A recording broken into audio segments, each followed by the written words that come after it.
नमस्कार दोस्तों, मैं एक्टर राज कपूर शाही और इस वक्त हम लोग राजपीपला में एक सेट पे फिल्म का टाइटल क्या होगा?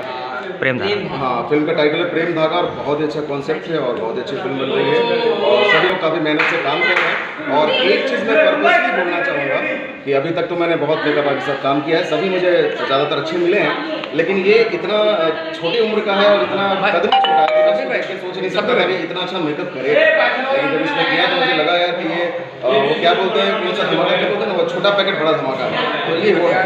चैनल का नाम क्या है? और इसका एक चैनल है यूट्यूब पे, प्रकाश मेकअप स्टूडियो, तो प्लीज़ आप सब्सक्राइब करें क्योंकि ये तरह तरह का जो है इजाद करता रहता है, रिसर्च करता रहता है मेकअप के बारे में, तो आपको भी जानकारी होगी और मुझे लगता है उसको देखने से बहुत कुछ सीखने को भी मिलेगा।